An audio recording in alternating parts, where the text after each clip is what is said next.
of the State Council on Developmental Disabilities, we welcome you all to the Autism Insurance Panel. My name is Anastasia Bacigalupo, and I'm the Executive Director of Area 9. And I'm Mary Ellen Staggs, Executive Director, Area 13. We will be facilitating today's panel. Let's meet our panelists. If you'd like to join me on page 17 of the packet, we have some background information. We also have the list of the panelists. So we have with us Nancy Wong, who is the Assistant Chief Counsel to the Department of Managed Healthcare Services. We have Patricia Sturdivant, Deputy Commissioner of the Department of Insurance. We have Eileen Ritchie, Executive Director of the Association of Regional Center Agencies. And Ms. Krista Jacobson, President of Autism Deserves Equal Coverage, as well as Dr. Louis Vizcarra, Policy Consultant with Senate President Pro Tem Darrell Steinberg. All right. Just some format issues with how we're going to do the panel. We're going to provide the panelists an opportunity to respond to 3 questions that we're going to pose to them.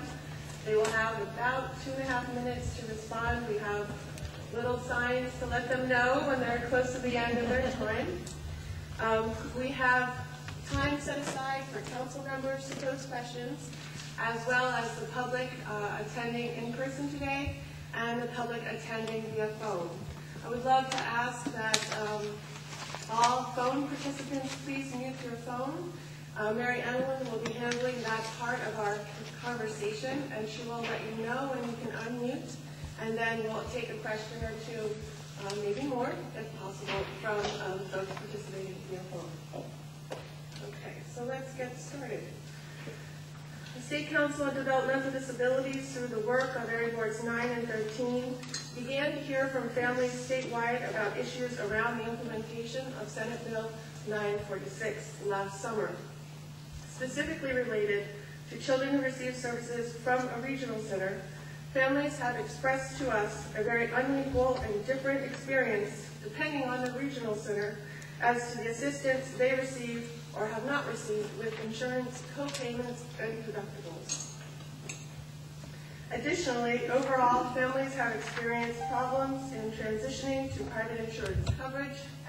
These problems have tended to fall into 2 areas: delays in receiving services and denials from receiving services. Some delays have been a result of not having enough providers in the community. Some denials have been the result of insurance plans' own interpretation of their obligations under Senate Bill 946. In anticipation of today's panel, we surveyed as many Californians as we could for a period of about 30 days. You have before you the results of that survey. It's a green and blue, very colorful document. You will see in reviewing that document that the families who originally contacted us with issues back in the last summer, those issues are still prevalent today. We are hopeful that given this information, our panelists can share with us their experiences with Senate Bill 946 and what thoughts they have to offer for improving the current law so that families will have better access to timely services. So without any further ado, we'll get to the first question. Thank you, Anastasia. So, Nancy Wong, if you don't mind, we'll start with you. Could you tell us how your agency is monitoring SB 946? Is this working? There's an on-off button on the side.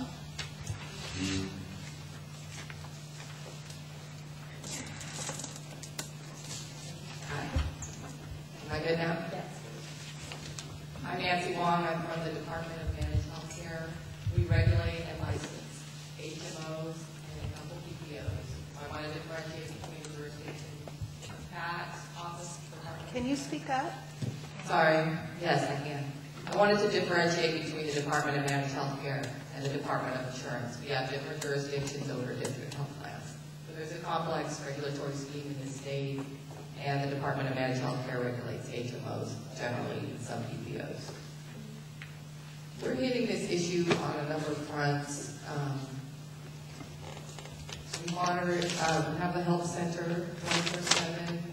We have 5 nurses who take calls. We're trying to help people with this transition. If care is denied, it's not medically necessary, we have an IMR process, which is our independent medical review, which is the same as the external review process under federal rules. And we've had very good luck with that system, but as the poll showed, most people are not aware of it, and we're trying to do outreach there, but we'd appreciate it if everyone here could let people know about that when we're hearing about these kinds of issues. We have a high-level analyst that's assigned just to mental health. She's monitoring our statistics, going to meetings.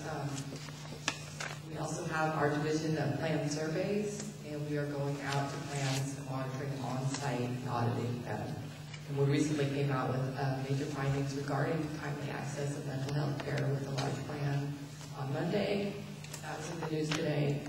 And we're really looking to make sure that first appointment for an evaluation is within either 10 or 15 business days, depending on the provider. If the child is not getting services, we consider that a pretty strict deadline. We also have a division of enforcement that handles when we find violations of the law. We are referring cases there when we find them. We've also put out an emergency regulation that is in the process of being made permanent. It requires not only for the coverage to be extended to CalPERS HMO plans under our regulation, under the mental health parity law, but also requires plans to file their networks so that they're compliant with the timely access rules. Great.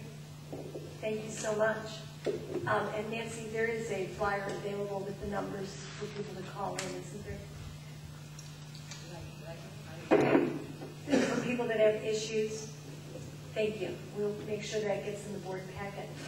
So, Pastor, thank you for coming, and could I ask you the same question? How is your agency monitoring SB 946? Certainly. Thank you so much. Our agency, like the Department of Managed Health Care, is largely dependent on complaints. We want to see complaints from parents, from advocates, and providers. And we have drafted a consumer alert, which I think is going around to all of you, identifying where people can call to get assistance. Our structure is similar to what Nancy described, that we have complaint handlers, we can resolve complaints internally if the question is legal or of a systemic nature, or if the question involves medical necessity of treatment to this particular child, then we have the same independent medical reviewers who are clinicians who evaluate the medical necessity of treatment, whether it's behavioral health treatment, speech, or occupational therapy.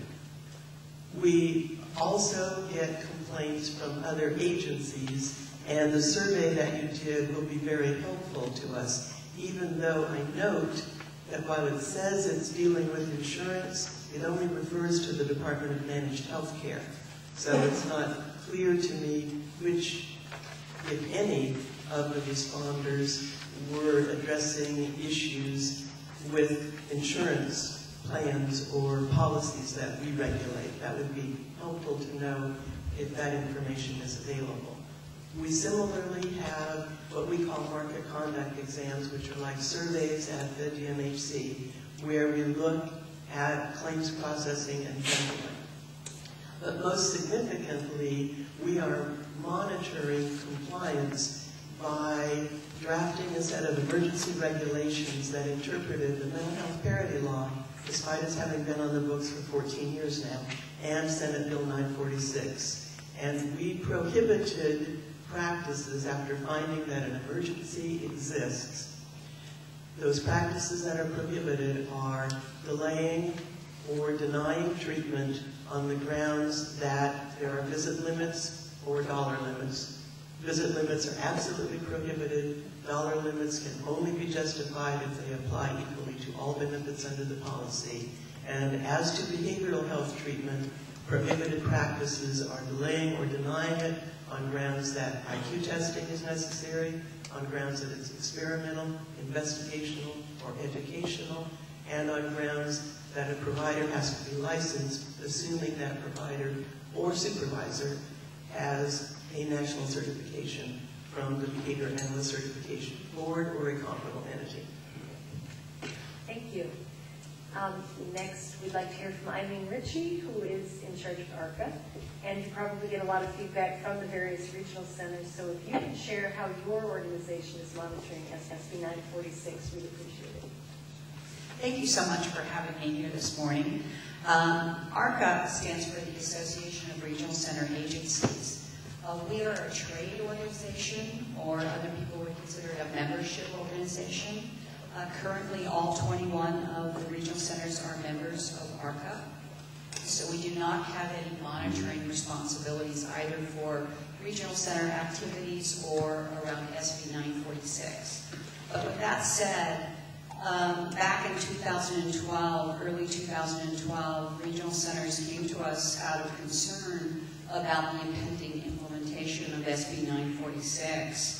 As a result of that, we began meetings with the Department of Managed Health Care and the California Association of Health Plans to better understand how health plans operate, because regional centers needed that type of support.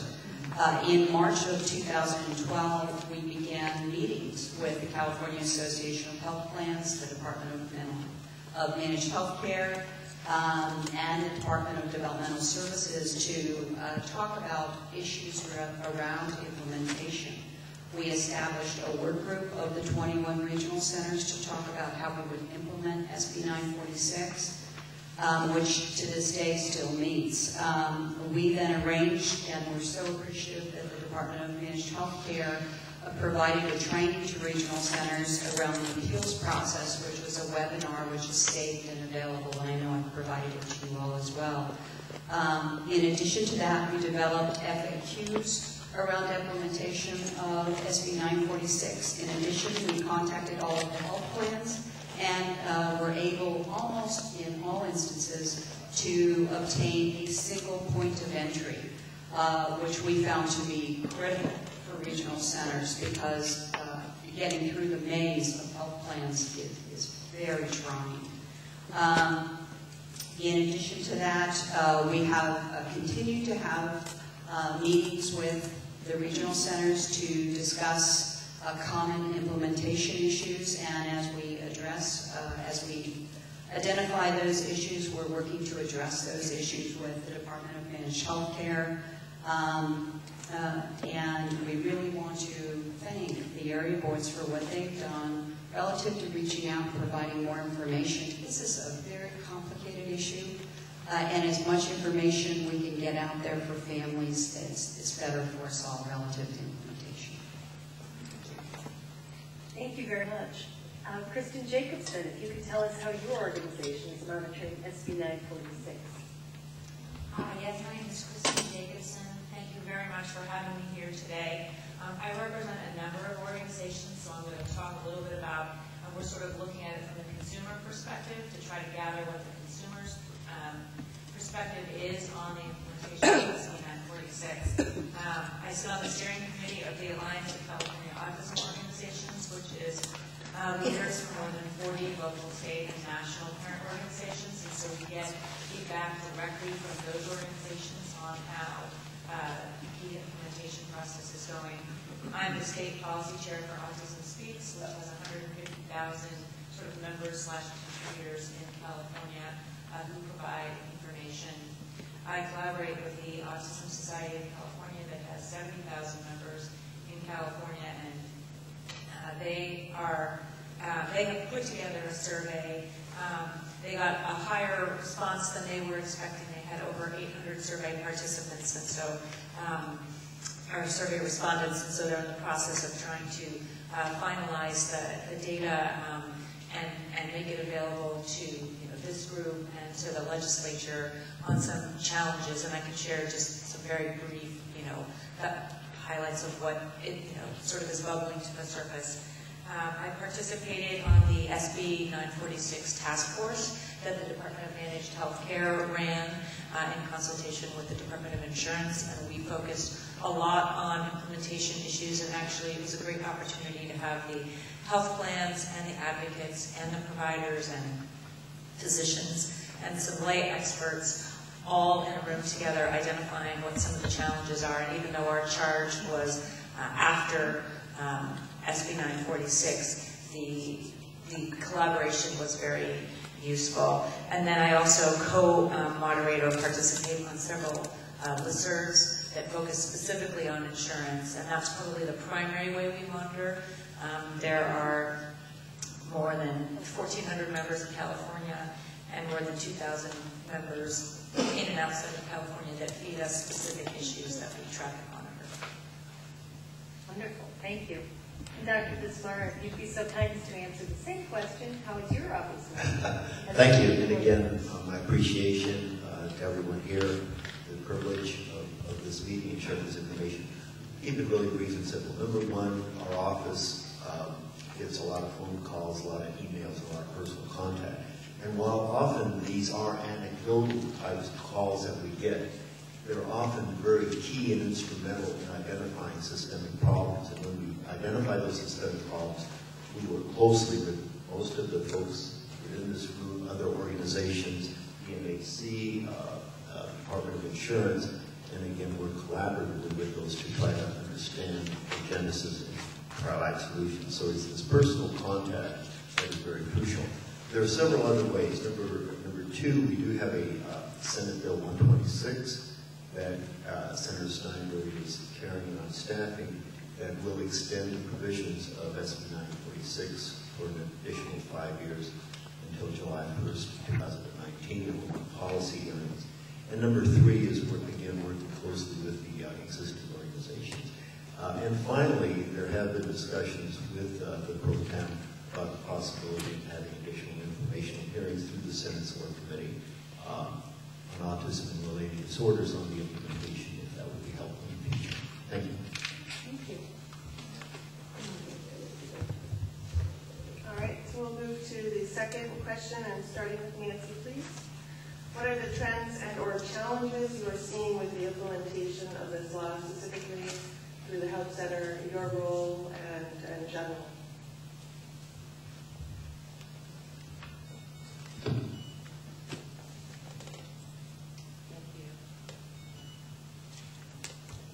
Thank you. Is it on? It's really on now. It's on. We pulled all our tracking for me to prepare to answer this question, and a theme of the great majority of what we are seeing as problems relate to coordination and a subset of transition to new providers. So managed healthcare plans are permitted to manage the care of their enrollees. They can have networks of providers, they have to be adequate, but then, so when during this transition to health plan coverage, a lot of enrollees had to change providers.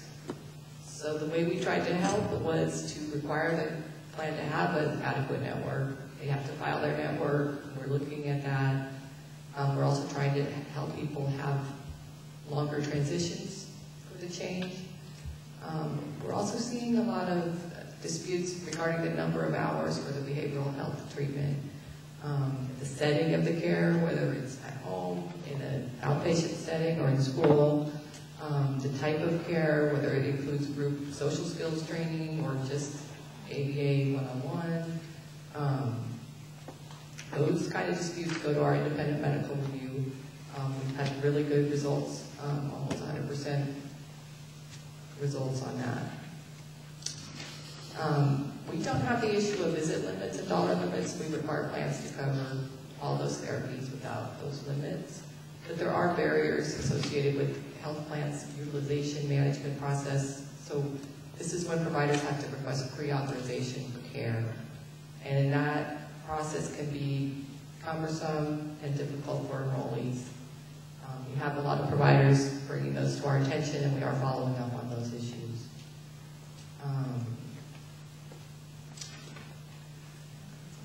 So our health center exists to help people transition, and that's what we're trying to do, so we're encouraging everyone to come to us if we have these issues.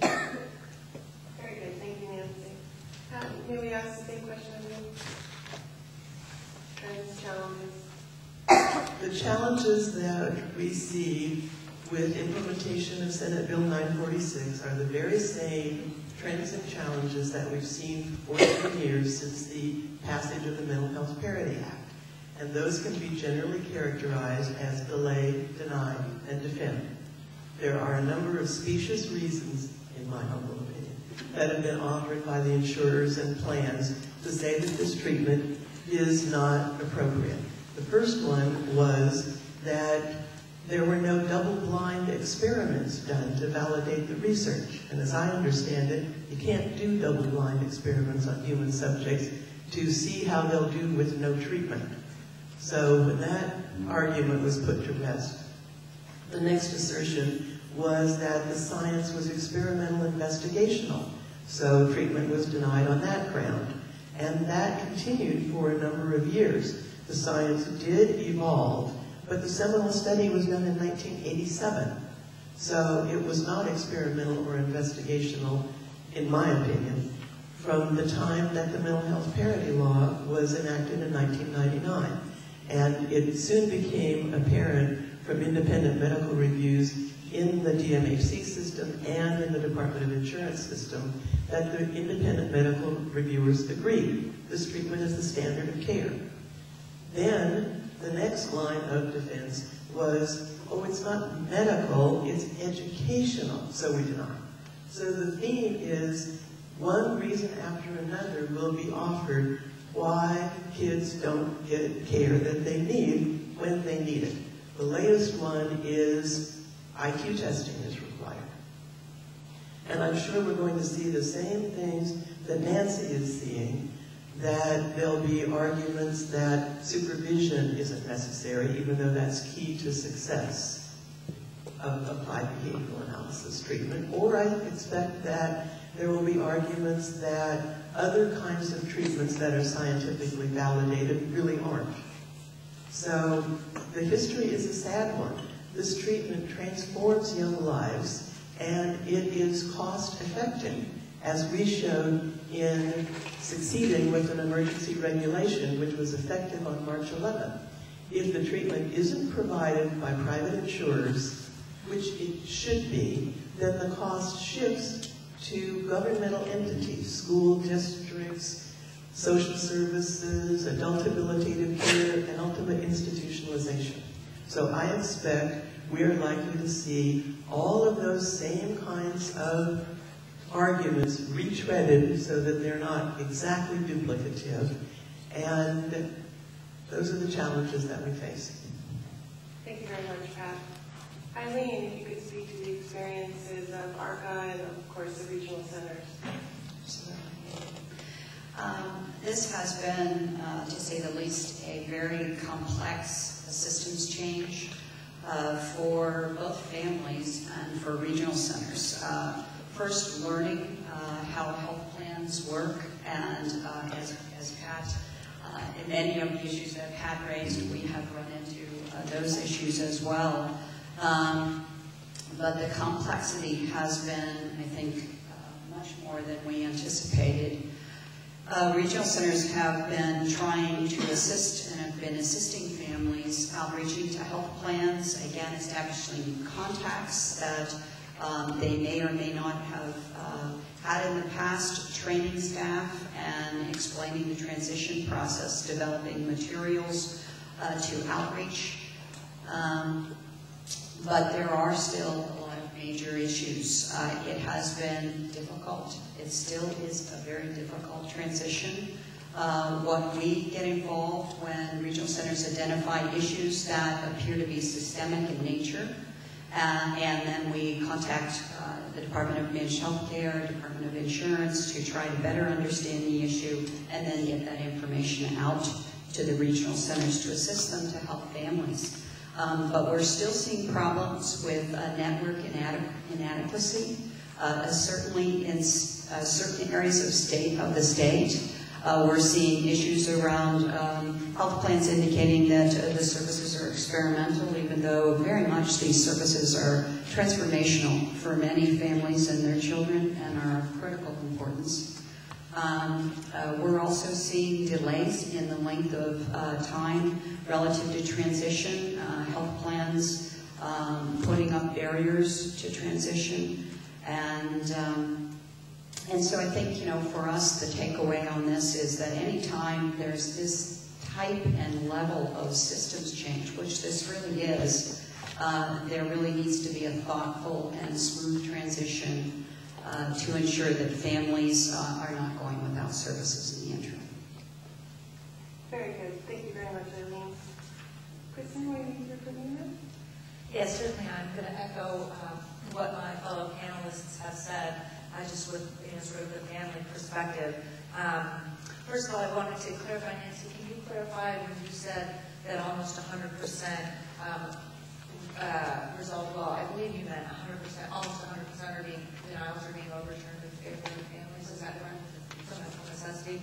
So I just think that's actually, that's a very important statistic to kind of monitor, which we have seen. And it sort of speaks to, unfortunately, the specious nature of the denials. If there is a sort of appropriate nature of denials, it's probably going to be 50-50. If you look historically at the IMR process, about 50% are overturned and 50% are upheld. When you're in the realm of having nearly 100% of your IMR decisions upheld, which has certainly been my experience as I help families go through the process, it's very complicated, but nearly 100% win. And that is, it's an important statistic about, how vigilant we need to be and how important it is for families to come forward and challenge the denials. Because if history is an indicator, they will prevail nearly 100% of the time because most of the denials are specious. A lot of problems with changing providers, gaps in care, long delays to get providers started. A lot of challenges with co-pays, co-insurance, and deductibles that are to the point of families who actually had services having to stop services because they can't afford the co-pays or deductibles. The cognitive impairment denials are very, very common, particularly with one health plan, and they're almost always overturned. There's actually still some health plans refusing to contract with board-certified behavior analysts directly, despite the fact that they're listed as a qualified autism service provider under SB 946. So again, that serves to limit the population or to put a very strange supervisory conduct over it. Insufficient supervision or no supervision, no overlap, location challenges, single provider, continuity of care, long waiting lists, and the transition process. Very good. Thank you so much. Dr. DeMaio. Yeah, before I share with you what I think are the three overarching problems that we face, let me just comment that SB 946, which I had the privilege of staffing for Senator Steinberg, was never really envisioned as being the final solution to this problem. It was really seen as a way, as an important and crucial step in the right direction, but merely a step. It was really seen as a bridge of implementing solutions that need to be done. And again, my sense is, while there are a lot of problems and challenges that face us, I'm really, in many respects, very thrilled, pleased, and gratified by the progress that has been made just in the past 9 months since the bill has been implemented. And again, many kudos to many of the individuals in this room, as well as my fellow panelists, for making this happen. So I think a real round of applause to all of the families and organizations and individuals who are providing oversight. So thank you all very much. I think there are really three problems that we face going forward. Number one is information. Number two are providers. And number three is oversight. Again, fascinating survey that Area Board 9 and 13 did. And one thing that struck me was the lack of information that families and consumers have. And again, I think that's an area that needs to be addressed. Again, 2/3 of families were not aware that regional centers could provide co-pays. And again, that lack of information is also reflected by the minuscule number of families that actually take their grievances to IMR. So I think getting the right information out there to organizations, to consumers, is a crucial step that needs to be implemented.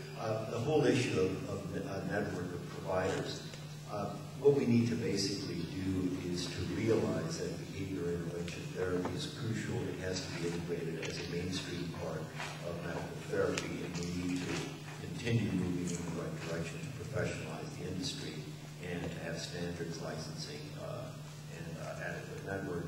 And again, providing the oversight and holding the health plans and insurance companies' feet to the fire. And again, congratulations to DMHC and Department of Insurance, Brent Barnhart and Dave Jones for providing important leadership in that direction. Thank you. I just wanted to actually echo what Lou just said about the successes, because your question specifically did ask about the challenges, but I do think that it is really crucial. I mean, there is some portion, maybe even a quarter of families who actually request the treatment and get it, and there are many, many more families getting it than there were, you know, prior to July and the settlement agreements that sort of started everything moving. So you asked specifically about the challenges, and there clearly are some, but it's been an incredible step forward. It's allowed the Department of Managed Healthcare and Department of Insurance to start aggressively enforcing the mental health parity law by really confirming what that said. And so I think that is really important to know. Agreed. Absolutely. Thank you. I think I'll mix it up a little bit, and Dr. Bismarck, I'll start with you with the third question, since you kind of segued into the legislative piece. So for the extension of this bill, and if you possibly have any more groups around the state to get input, what would you be looking for as far as areas to change that legislation a bit to address these challenges? We decided that since the bill was just being implemented 9 months ago, that it would be appropriate and effective to maintain the status quo for the time being and merely extend the provisions.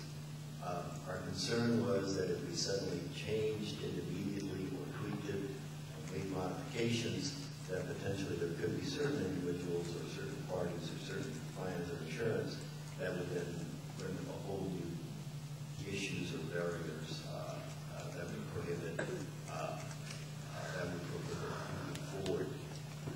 We do have a bill that's been introduced to SB 163, it will be introduced, that will address hopefully the co-pay and the deductible issue. I have heard personally from numerous, the overwhelming majority of advocates that have contacted our office, and Senator Steinberg has not taken a position, so I'm just sharing what the advocates have told our office right now, is their feelings are that regional centers should be responsible for co-pays and deductibles across the board without any financial cost of sharing. And as long as those services are clearly related to the IPD or the IFSP, and that the implementation of those services in correlation with the IPD and IFSP that's the overwhelming information we receive. So that is an issue that will require legislative oversight.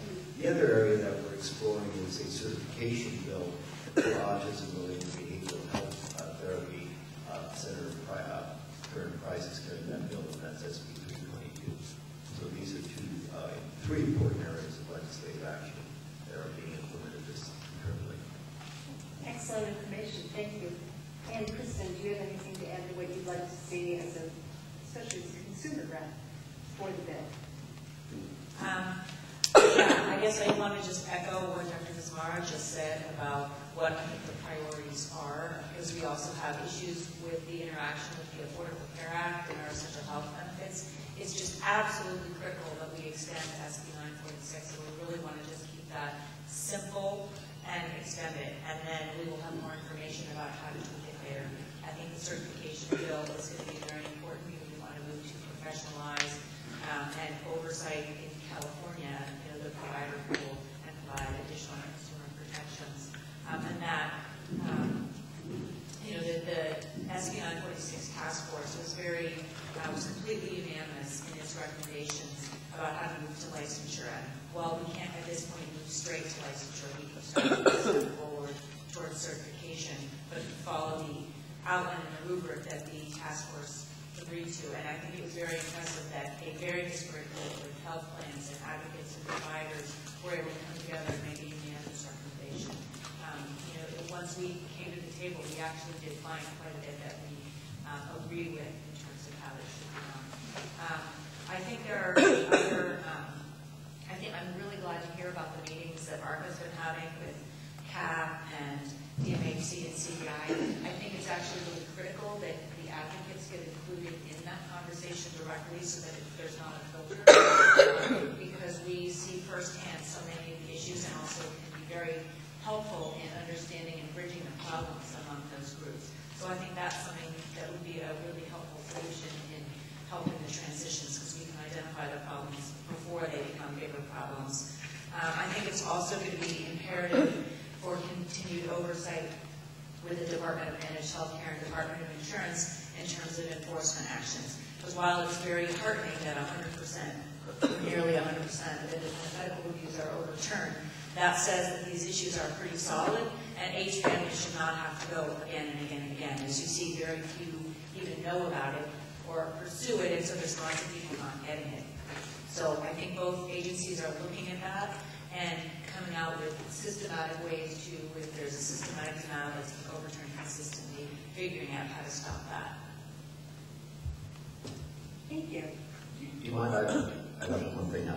Senator Steinberg really is also very committed to providing, to extending provisions of 946 to all individuals. Right now, as you know, it excludes Medi-Cal, healthy families, and certain others. Hopefully, that will be resolved through the Affordable Care Act. It's my understanding that 946 actually is referenced in California's plan for Medi-Cal with regards to debilitative services.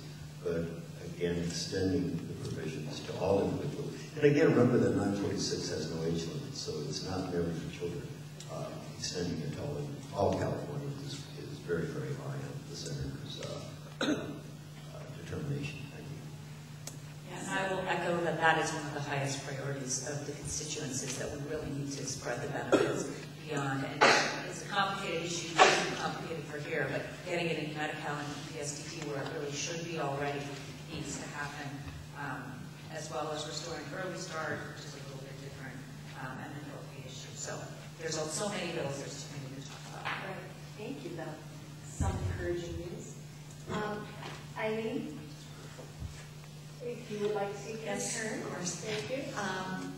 As you all are probably aware, the administration has a proposal around copays to establish means testing for copays and to prohibit deductibles. It does appear that that proposal goes beyond SB 946 services. Our position is that we feel that this issue is of such magnitude and importance to families that it should be an issue before a policy committee. And so we appreciate that Senator Steinberg and Lou has been very active in and supporting that opportunity to have a policy bill where families can have the opportunity to have input into what has been a very complicated issue. I totally agree. We're still unclear about how the Affordable Care Act will impact us. So we may have just gone through one transition and have another one before us. And so somehow we need to, for the sake of the people we serve, we need to figure out how all of this is going to work and be able to clearly articulate that to the people we serve. And so I appreciate that. We do support that. We do feel that there needs to be that debate and discussion about copays, co-insurance, and deductibles. They're very complicated issues. We have instances in which health insurers are indicating that they may come up with a different number of hours of service that they feel a family requires that would be different than what the regional center would have in the IPP. So then what would prevail? So that's just one example of many issues that are very complicated issues that I feel warrant that type of policy debate and discussion, and I think that would give us our best product on the end. So that's our position on that issue. Great. Pat, do you have any further? Yes, I'd like to issue a note of caution. While the legislative proposals that have been mentioned so far that would expand the scope of 946 are very well considered, the question was, do you think there should be legislation to address the problems and challenges? And my answer would be no. The reason is, when 946 was enacted, even though it reconfirmed the intent of the mental health parity law, we heard arguments from insurers and plans that these were new requirements, so that treatment for children with autism had not been required before. Otherwise, why would the legislature have required it now? And there is a case on appeal that resulted in a trial court order finding that, yes, this was a new requirement. They also found that parity means the same treatment for physical as for mental conditions. So we are going to be filing an amicus brief in that case and hope to persuade the Court of Appeal to be consistent with the Harlech decision.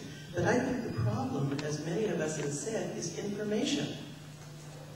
Consumers don't know that they can come to their regulator. We have the power, and we've demonstrated the power, to draft and get adopted emergency regulations. We can interpret existing law to protect consumers. We also can hear complaints from providers who are having trouble being a part of the network, who are having problems with getting paid reasonable amounts, who are having problems getting their claims paid. And that means if any of those happen, they can't be providing treatment to the patients who need it. So the problem is not that we need new laws, we need strong awareness of the existing laws and where the people that you're concerned about and we're concerned about can find the help they need. Excellent commentary, thank you. And Nancy? The Department of Managed Health Care hasn't taken an official position on any of the pending legislation proposed any at this time, so I really can't comment on that. But we are working really hard to implement the law that exists, and we're ready to do that with anything that passes, including federal health care reform, which we're quite busy with handling right now.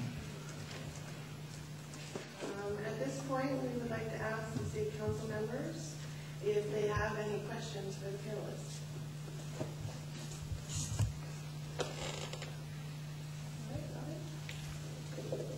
So I'm Robin Hansen. I'm the director of the Center for Excellence in Developmental Disabilities at the Mind Institute, UC Davis. I'm also a developmental behavioral pediatrician. And so my question, I thank you so much for all this information. It's really been a challenge from a provider's point of view.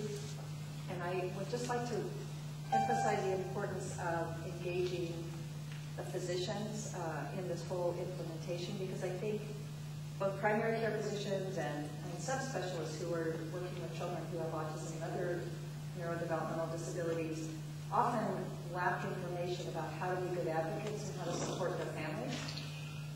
So I think if there could be some efforts to really reach out to the providers in terms of how do you make a referral and sort of document medical necessity. If there are concerns, how can you help families know about where they can go for help? How could you ask for help? Because I think a lot of physicians just don't have this information really available, and I don't think, doesn't feel like there's been much of information that's really been directed to them, and I think it would be very, very helpful. Maybe focus that question to Nancy and Pat, perhaps? How can we do that, Robin? I think there are lots of ways, and I think that the American Academy of Pediatrics. Maybe the state council, I think that's a great idea. I'm just wondering if perhaps maybe the state council or a subgroup could come up with some specific next steps on how to do that. I think that's a great idea. I think it'd be challenging. I would be happy to sort of brainstorm this panel, because I think it is very complicated, and physicians sometimes don't know any more than consumers, and a lot of times families are the ones that help physicians sort of figure out how do you go through this process. So it's complicated. I think it's a great idea. The challenge is getting the information out to your network, Facebook. And if you can help us disseminate that information, we can easily compile it.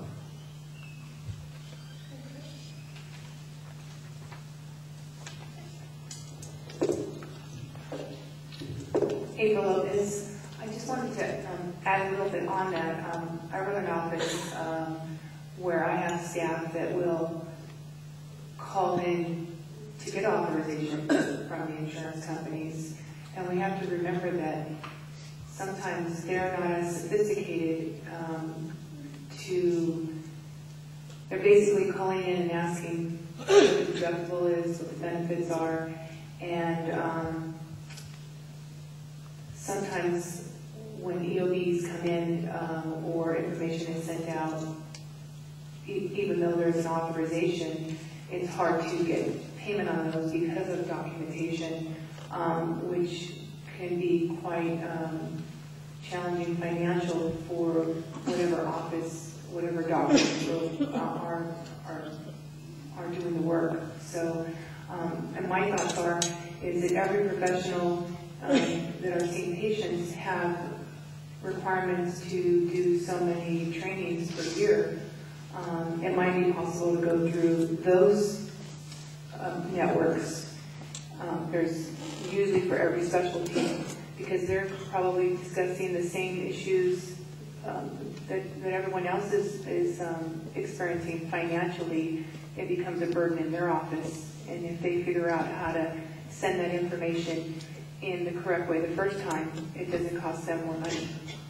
I know that when I'm in my office and we have to resubmit to utilization review or whatever we're asking for 3 or 4 times, by the time we get paid, you have to look at all the steps that it costs us to get to that point, to get reimbursed. It costs us more money and we get less money. So that might be, but that helps.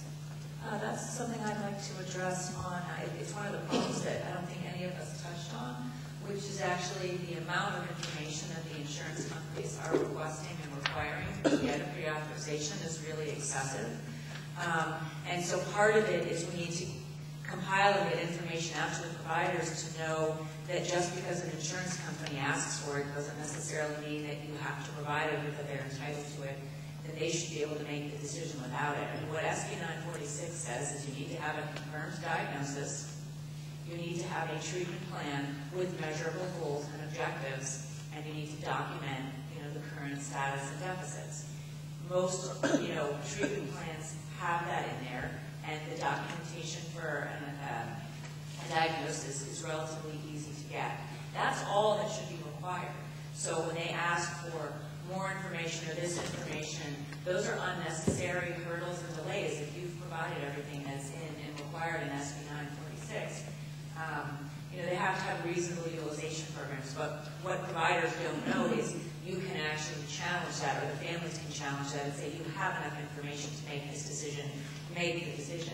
And you don't need to provide your IEP if it's not an educational, if you're talking about a medical treatment. And you don't need to provide 20 assessments. You don't need to have an assessment that happened this month. So I think that's an important piece that really wasn't brought up, but it's one of the challenges and information that needs to get out. And a lot of the denials or a health plan just saying, we don't provide it on this location, that's not legal either. And so all the restrictions that are being sort of given by the health plans as a fact or hurdles, you need to know that you can challenge those and that you don't need to do that, because otherwise the expense of getting an authorization, no one will be able to do it and people won't get the treatment. Are there any other questions? I'm going to respond to that also.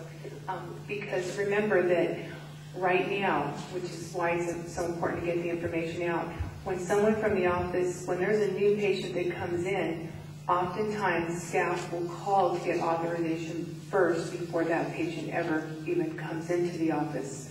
So that's why it would be important to get the information out to the doctors that they do have a diagnosis, because your staff are going to just call for authorization and they may not have that diagnosis code yet because they haven't been seen.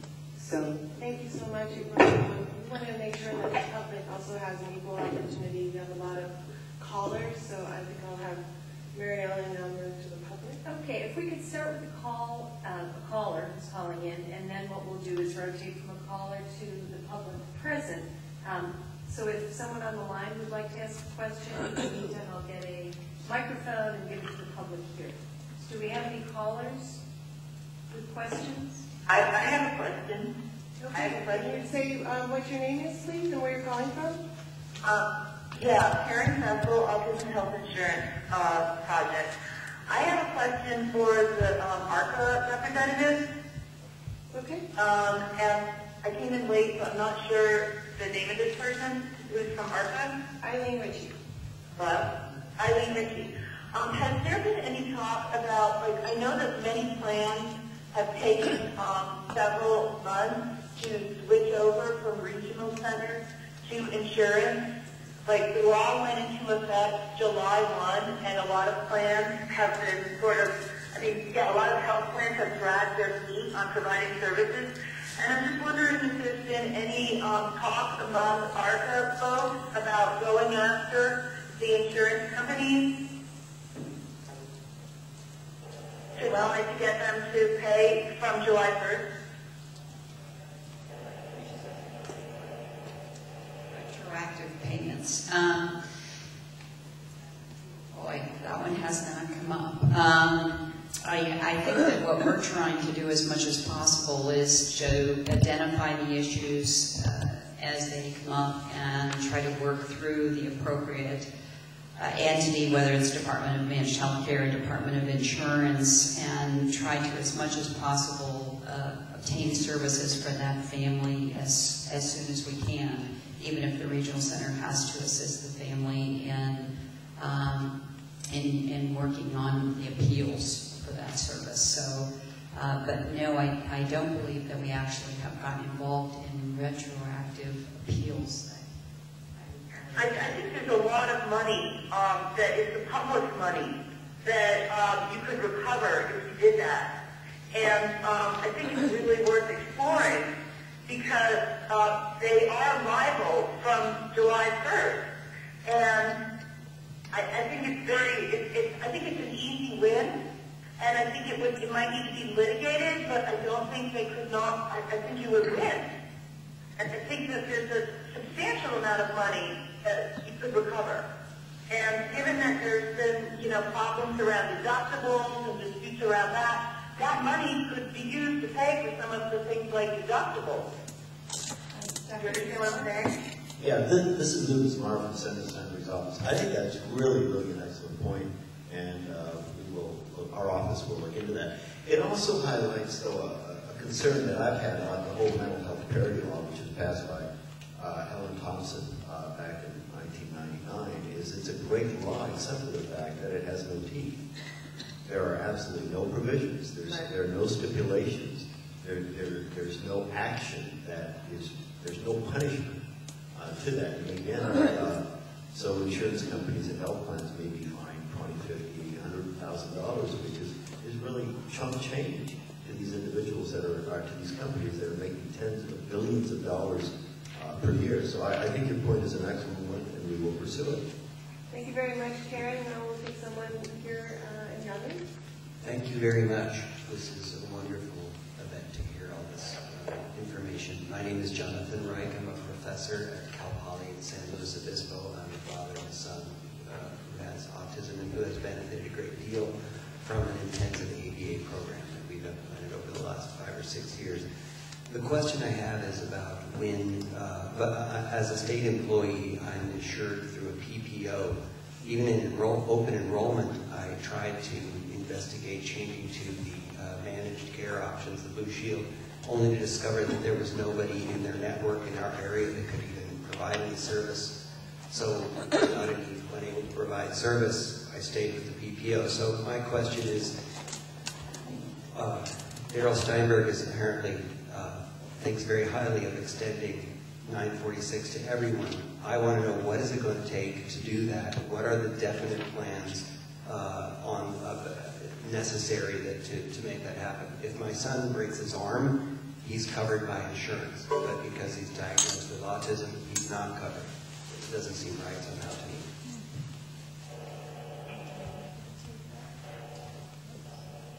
Any takers? Yeah, I think the best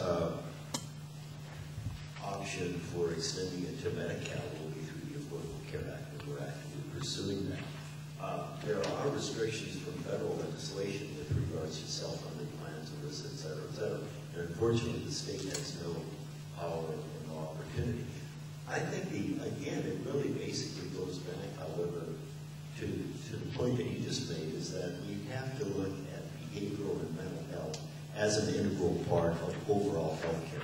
This idea of carving it out, this idea of a two-tiered system, anytime you have separate systems, they're not going to be equal. We've learned that in education, we've learned that in social services, et cetera. So I think the real focus has to be at looking at behavioral and mental health as an integral part from the very beginning of a person's life to the very end. And that's a wise investment, not only in our future, but from an economic perspective. I just wanted to address one thing that you said, which is that you decided not to move to the HMO because they didn't have anybody in network. And again, this is another bit of information that is not available to most people. It's the health plan's responsibility to have somebody in network. And if they don't have somebody in network, that doesn't mean you don't get the care. It means you get to choose who you want to provide the care, and they have to pay for it, even if you're in an HMO. So it's the health plan's responsibility to have a network. Both the Department of Insurance and the Department of Managed Healthcare enforce that. And if they don't have a provider, then they can give you an out-of-network referral, and they have to give you an out-of-network referral. The statutes are very strong on timely access. For mental health services and behavioral services, which this is considered, there are 10 days that the health plan has to be able to provide you access to a provider who has availability and competence. And if they don't, you can go out of the network and the health plan is responsible. So it's another important piece of information that families need to know their rights.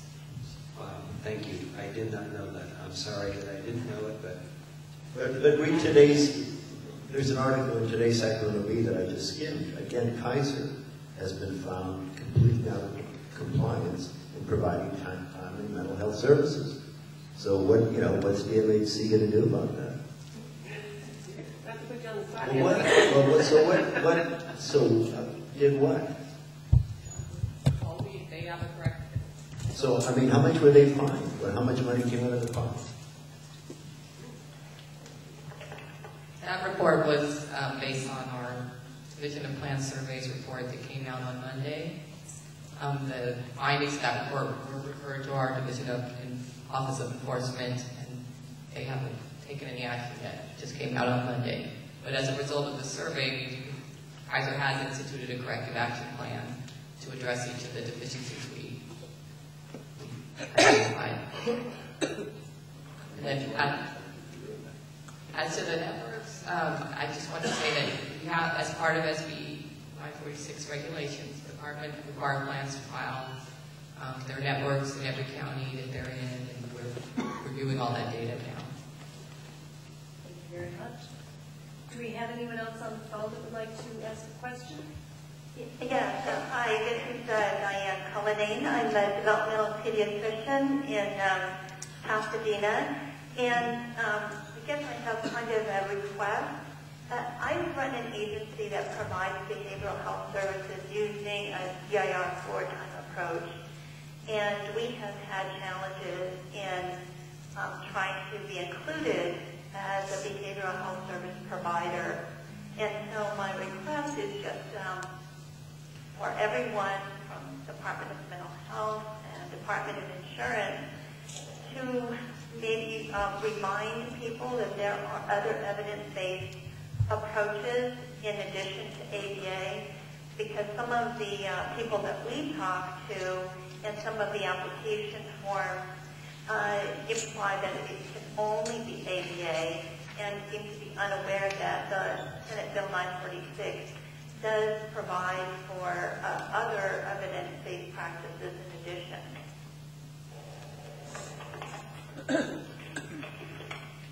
I don't think that's an issue for the regulators. I think that's, again, a matter of information needed by the providers, because it's quite clear from the language of Senate Bill 946 that other evidence-based treatment is required. Again, anything that is medically necessary is required. So if there's a difficulty being approved up front as a provider, take that to the regulator. If there's a difficulty getting a treatment plan approved, you can be an advocate for your patients and seek independent medical review after appealing the denial with the insurer or plan from either the Department of Managed Healthcare or the Department of Insurance. And don't be concerned that you can't figure out which regulator governs. Complain to either of us. We'll figure that out and send them to the right place. Thank you. Do we have any more questions from the audience? Here in February.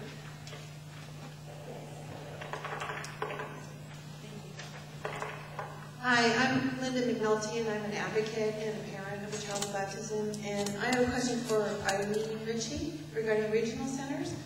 A lot of my clients have experienced the delay and deny from the insurance companies, but also we're experiencing this with the regional centers. So I wonder what type of training they're getting.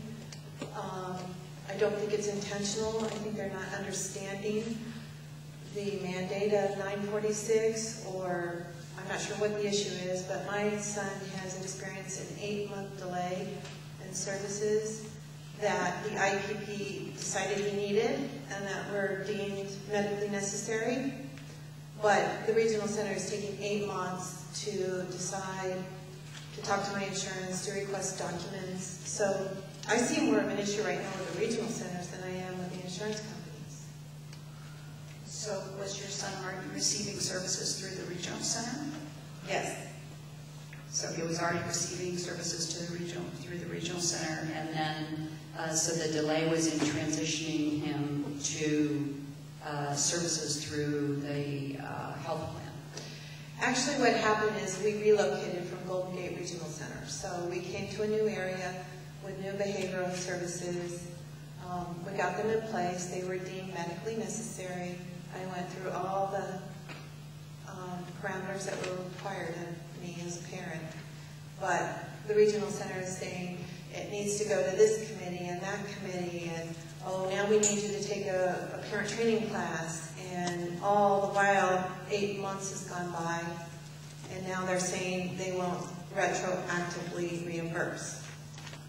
Well, that's what they were saying until I sent letters to the director, and so now they're agreeing to do that. But again, that's been 6 weeks ago, and they still haven't moved forward with that.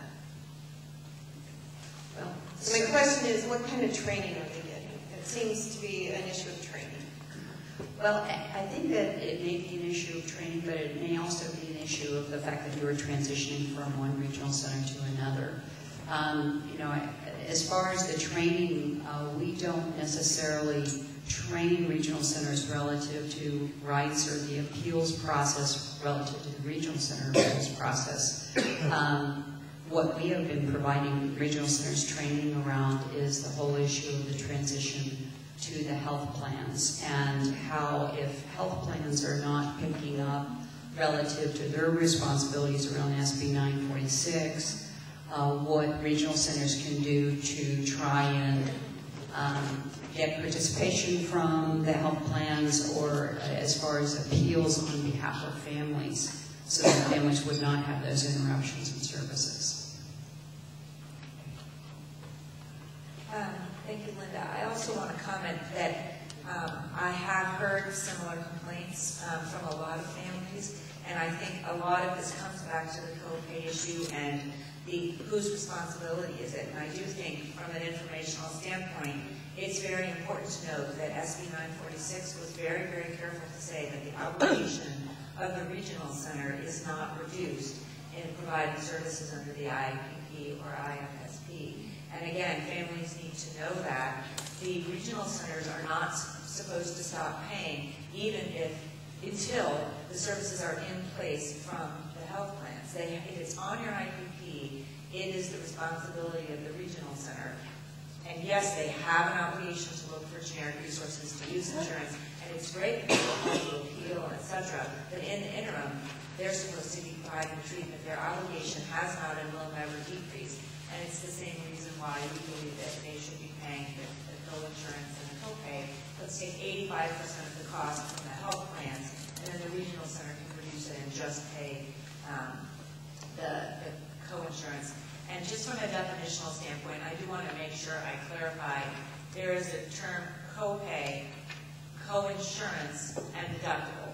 Lots of people know what deductible is.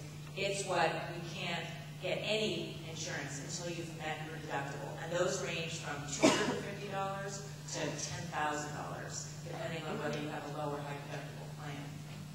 Then there's the coinsurance or copay. And that is, they're very similar, they're sister products, but they are distinct. And anytime you're working with it, you need to make sure you include both. Sometimes you'll have an office visit and it will be a copay, $10, $20, $50 a visit. Other kinds of specialty care sometimes will have a coinsurance, which is 10% or 15%.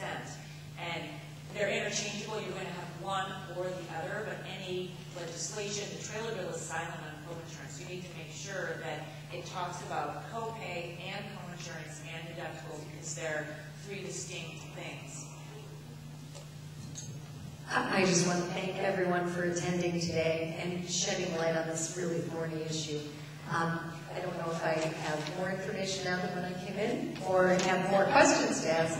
I don't know how the audience feels, but I think this was so helpful, and I really appreciate everyone's ability to come today and share all this because hopefully everyone here found it valuable, and I do. And I think our callers did, from the response from the audience, I think it was a much needed panel. So again, thank you.